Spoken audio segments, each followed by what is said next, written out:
آج میں دوسرا خط آپ کی خدمت میں لے کر حاضر ہوا ہوں۔ میں نے پہلے خط کے بارے میں بھی نہیں بتایا کہ انہوں نے لکھا اور کن کو لکھا۔ دوسرا خط بھی میں ابھی فی الوقت نہیں بتانے لگا کہ کن لوگوں نے لکھا اور کن کے نام لکھا۔ میں ذرا دوسرا خط بھی آج آپ کو سنا دوں تو اس کے بعد پھر میں آپ کو بتاتا ہوں کہ یہ لوگ تھے کون خط لکھنے والے، اور کن کے نام انہوں نے یہ خطوط لکھے، اور پھر ان کا کردار کیا تھا ہمارے ان علاقوں میں، بر صغیر کے اندر ان کا کیا کردار تھا، اور پاکستان کے علاقوں میں کیا کردار تھا، اور آج تک کیا کردار ہے۔ اس پہ ہم پھر ان خطوط کے بعد ڈسکشن انشاءاللہ کریں گے۔ تو میں اب آپ کو خط سناتا ہوں۔ حضور والا: ہم خادم الفقراء، سجادہ نشینان و علماء مع متعلقین شرفائے حاضر الوقت مغربی حصہ پنجاب نہایت ادب اور عجز و انکساری سے یہ ایڈریس لے کر خدمت عالی میں حاضر ہوئے ہیں، اور ہمیں یقین کامل ہے کہ حضور انور، جن کی ذات عالی صفات میں قدرت نے دلجوئی، ذرہ نوازی اور انصاف پسندی کوٹ کوٹ کر بھر دی ہے، ہم خاکساران باوفا کے اظہار دل کو توجہ سے سماعت فرما کر ہمارے کلہ فخر کو چار چاند لگا دیں گے۔ اچھا، ذرا جن الفاظ پہ میں ذرا زور دوں، جن جملوں میں یا الفاظ میں، تو ان کو خاص طور پر نوٹ کر لیجیے گا۔ جیسے میں نے دل جوئی، ذرا نوازی، انصاف پسندی کو میں نے ذرا زور دے کر بولا ہے، تو ان کو ضرور ذہن میں رکھیے گا، ان الفاظ کو۔ جب ہم بات کریں گے کہ یہ کن کے نام خطوط تھے، تو تب آپ کو پتہ لگے گا کہ یہ الفاظ پہ مجھے میں نے یہ کیوں اتنا زور سے بولے ہیں۔ یہ آپ کو اس وقت صحیح انشاءاللہ سمجھ میں آ جائے گی بات۔ اچھا، ہم خط اپنا جاری رکھتے ہیں۔ سب سے پہلے ہم ایک دفعہ پھر حضور والا کو مبارکباد کہتے ہیں۔ جس عالمگیر اور خوفناک جنگ کا آغاز حضور کے عہد حکومت میں ہوا، اس نے حضور ہی کے زمانے میں بخیر و خوبی انجام پایا، اور یہ بابرکت و باحشمت سلطنت، جس پر پہلے بھی سورج کبھی غروب نہیں ہوتا تھا، اب آگے سے زیادہ مستحکم اور آگے سے زیادہ روشن اور اعلیٰ عظمت کے ساتھ جنگ سے فارغ ہوئی۔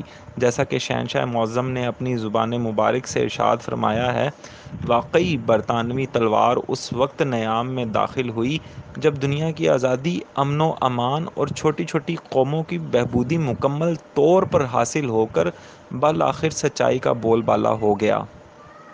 یہ جملے بہت اہم ہیں، ذرا ان کو بہت دھیان سے یاد رکھیے گا، یا ان کو کہیں نوٹ کر لیجئے گا۔ یہ جو میں نے ابھی بولے ہیں،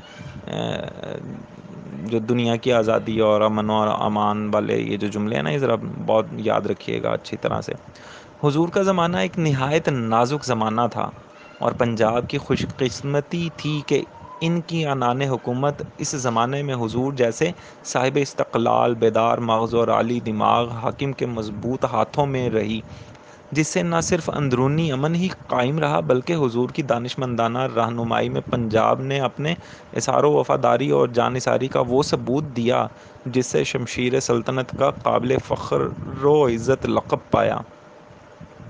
پھر ان کا معراج صلیبی احمر کی اعجاز نما دستگیری، قیام امن کی تدبیر، تعلیم کی تربیت، سب حضور ہی کی کاوشیں ہیں، اور حضور ہی ہیں جنہوں نے ہر موقع و ہر وقت پنجاب کی خدمات و حقوق پر زور دیا۔ صرف جناب والا کو ہی ہماری بہبود و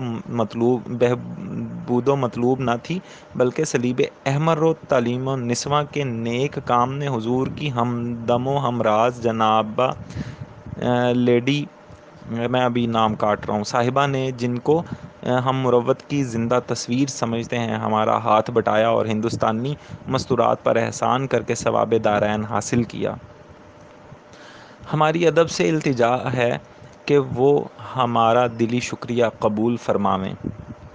حضور انور، جس وقت ہم اپنی آزادیوں کی طرف خیال کرتے ہیں جو ہمیں سلطنت برطانیہ کے طفیل ہوئیں، جب ہم ان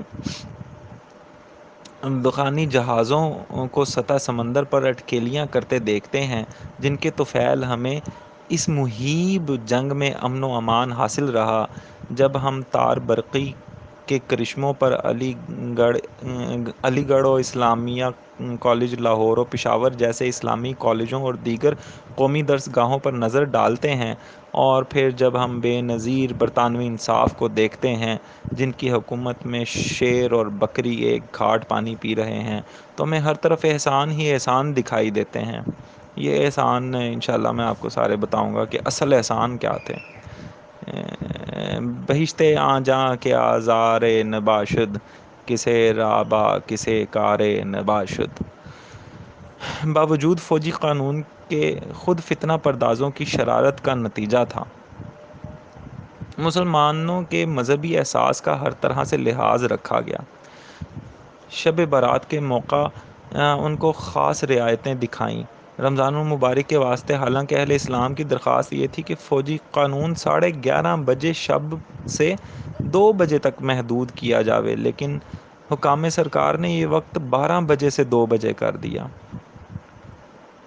مسجد شاہی جو فی الاصل قلعہ کے متعلق تھی اور جو ابتدائی عملداری سرکار ہی میں واگزار ہوئی تھی، اہالیان لاہور نے اس مقدس جگہ کو ناجائز سیاسی امور کے واسطے استعمال کیا۔ جس پر متولیان مسجد نے، جو خود مفسدہ پردازوں کو روک نہیں سکتے تھے، سرکار سے امداد چاہی۔ یہی وجہ تھی کہ سرکار نے اس کا ایسا ناجائز استعمال بند کر دیا۔ ہم تہہ دل سے مشکور ہیں کہ حضور والا نے پھر اس کو واگزار فرما دیا۔ سرکار نے حج کے متعلق جو مہربانی کی ہے، ہم اس سے ناآشنا نہیں اور مشکور ہیں۔ ہم سچ عرض کرتے ہیں کہ جو برکات ہمیں اس سلطنت کی بدولت حاصل ہوئیں، اگر ہمیں عمر خضر بھی نصیب ہو تو بھی ہم ان احسانات کا شکریہ ادا نہیں کر سکتے۔ ہندوستان کے لیے سلطنت برطانیہ ابر رحمت کی طرح نازل ہوئی، اور ہمارے ایک بزرگ نے، جس نے پہلے زمانہ کی خانہ جنگیاں، خونریزیاں، بد امنیاں اپنی آنکھوں سے دیکھی تھیں، اس سلطنت کا نقشہ ان الفاظ میں کھینچا: ہوئیں بد نظمیاں سب دور، انگریزی عمل آیا، بجا آیا با استحقاق آیا، بر محل آیا۔